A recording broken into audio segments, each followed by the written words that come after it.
In the days when the Middle Kingdom was young and the mist still clung to the peaks of the Qinling Mountains like a silken shroud, there lived a merchant named Zhao. He resided in a palace of such grandeur that the sun seemed to linger longer on its golden eaves than anywhere else in the province. Zhao was a man of immense substance. His warehouses groaned under the weight of fine silks from the southern valleys. His vaults were filled with jade of the purest mutton fat white, and his influence reached into the very corridors of the imperial court. Society looked upon him as the pinnacle of success, a man who had mastered the art of accumulation.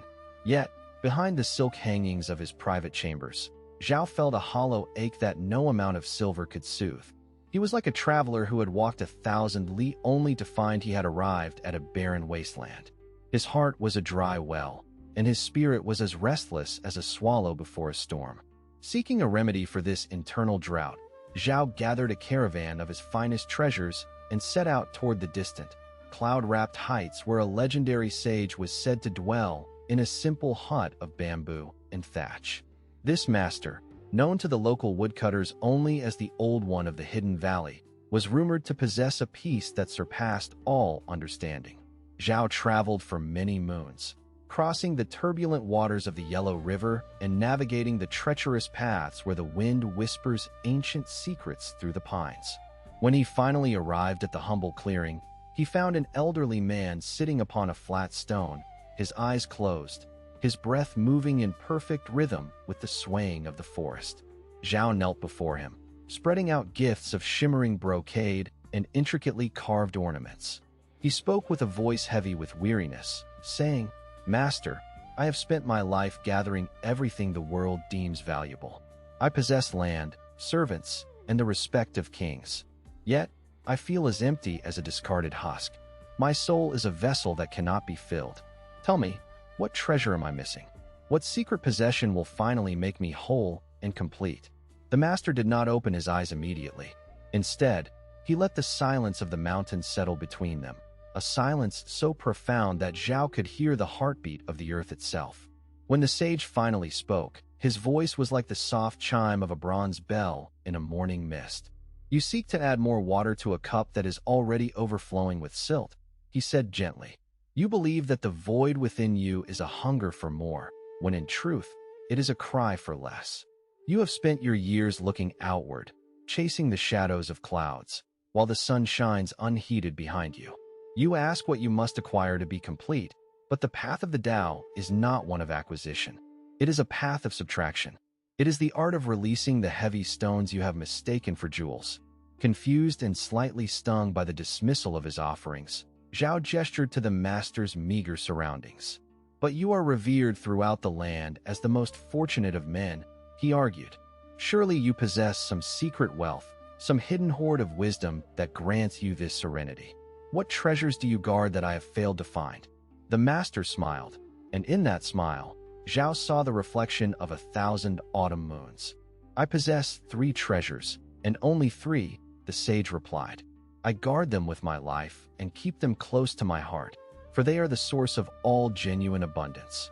The first is compassion, the second is frugality, the third is humility, which is the wisdom of not presuming to be ahead of the world." Zhao looked around the bare hut, the single iron pot, the worn straw mat, and the simple robe of hemp the master wore. He felt a surge of disappointment. "Master, these are not treasures," he said. "These are merely the marks of a simple life, perhaps even of poverty disguised as virtue. How can emptiness and restraint be called wealth? How can the act of holding back be more valuable than the act of moving forward?" The master stood and walked to the edge of the clearing, where a small stream trickled over smooth pebbles. "True treasure is not what you have, but what has you," he whispered. "You believe you own your gold, but your gold owns your peace. You believe you own your status, but your status has made you its slave. You are possessed by your possessions, and thus you are fragmented. Your need to be first has made you the last to know yourself.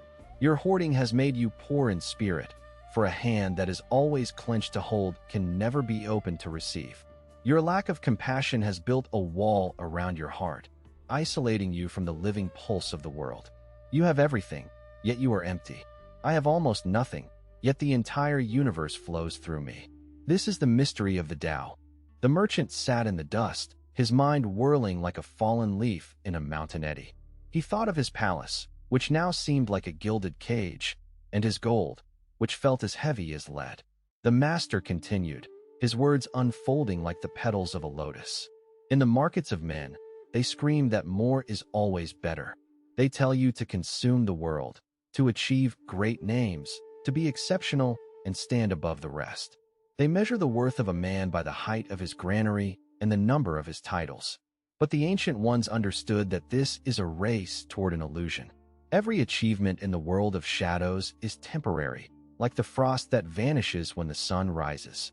The three treasures I speak of are not of the world of shadows. They are the eternal qualities that align a man with the great harmony. Let us look at the first treasure, compassion. In our tongue, we call it ci. It is a deep, unconditional love that flows like a river, seeking no reward and asking for no recognition. It is not the pity a superior feels for an inferior, but the recognition that there is no other. When you look at the beggar, the bird, and the blossoming plum tree, and you see yourself in them, that is compassion. Laozi taught that with compassion, one becomes truly courageous. This seems strange to the worldly mind, which thinks courage comes from steel and stone. But steel can be broken, and stone can be crumbled. Compassion, however, connects you to the source of all life. When you are one with all things, what is there to fear? You are never alone, for the entire world is your kin. The person without compassion lives in a fortress of his own making, viewing every interaction as a transaction and every person as a competitor or an obstacle. They may be surrounded by 1,000 servants, yet they die of loneliness in a desert of their own ego. But the compassionate soul understands the golden thread of interconnection. To help another is to nourish the root of one's own being. This is not a soft or naive weakness. It is the ultimate strength of the willow that bends in the gale while the stiff oak snaps. It is the realization that the boundaries we draw between ourselves and the world are but lines drawn in water. The master then picked up a handful of dry earth and let it sift through his fingers. The second treasure is frugality, or jian. It is the wisdom of simplicity and the grace of moderation. It is using only what is necessary and wasting nothing, not out of a sense of lack, but out of a profound respect for the essence of all things. Frugality is not the same as misery or deprivation. It is the summit of true elegance. It is knowing the difference between the hunger of the belly and the hunger of the ego. When you live within the limits of nature, you find a freedom that no emperor can command. Laozi wrote that with frugality, one becomes generous. How can this be? It is because the man who needs little always has an abundance to share. His contentment does not depend on the next harvest or the next caravan of goods. Because he is not clutching desperately to what he has, his hands are always open. The man who is driven by endless wanting is always in a state of scarcity, no matter how much he accumulates. He hoards because he fears the future, and in his fear, he creates the very poverty he dreads. Consider the modern world of the marketplace, where the merchants of the capital urge you to upgrade your carriage, to replace your robes before they are worn, and to fill your homes with objects you do not need. This creates a people who are materially heavy but spiritually light. They are weighted down by the burden of maintaining their wealth, the anxiety of protecting it, and the constant itch for the next new thing. The sages observe that the heaviest chains are those we forge ourselves from our own desires. The more things you require to be happy, the less chance you have of ever finding happiness. Frugality is the art of traveling light through this earthly life. It is the joy of a single cup of tea, shared under the moon, which is more satisfying than 1,000 banquets of excess. When you are free from the need to possess, you are finally free to enjoy. The master paused, listening to the wind as it sighed through the bamboo grove. The third treasure, he said, his voice dropping to a whisper, is the most difficult for the world to grasp. It is humility, the courage of not presuming to be ahead of the world. In the ancient texts, it is Bugen Wei Tianxiaxian. In a culture that worships ambition and prizes those who stand at the front of the line, this treasure is often scorned as the path of the weak. But Laozi taught that by not presuming to be first, one becomes a leader of the world. True leadership does not come from the exercise of power or the demand for obedience. It comes from the spirit of service and the willingness to take the lowest place.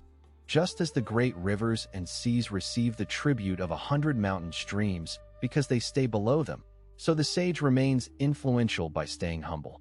The person who is desperate to be first is always in a state of agitation.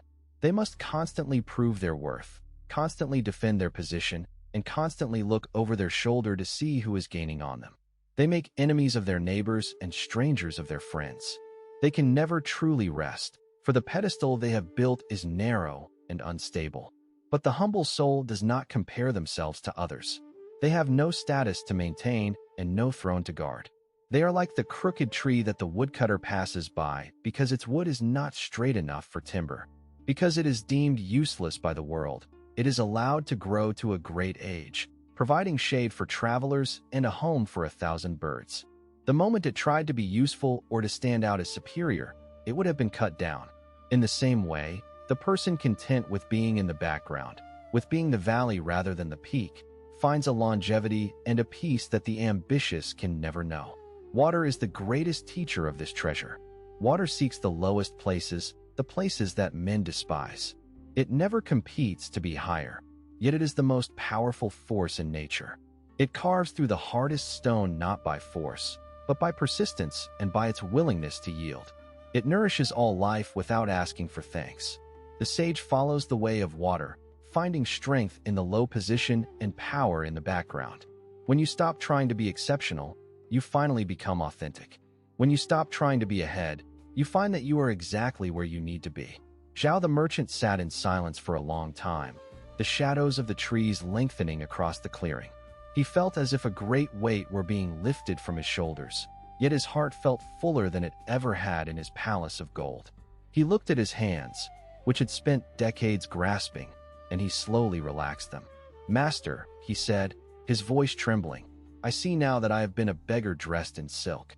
I have spent my life building a prison and calling it a kingdom. But how do I begin to change? How can I cultivate these 3 treasures when my entire identity is built on their opposites? How do I unlearn the habits of a lifetime?" The master reached out and touched a leaf that had fallen onto Zhao's sleeve. "You do not need to acquire these treasures, for they are your original nature," he replied.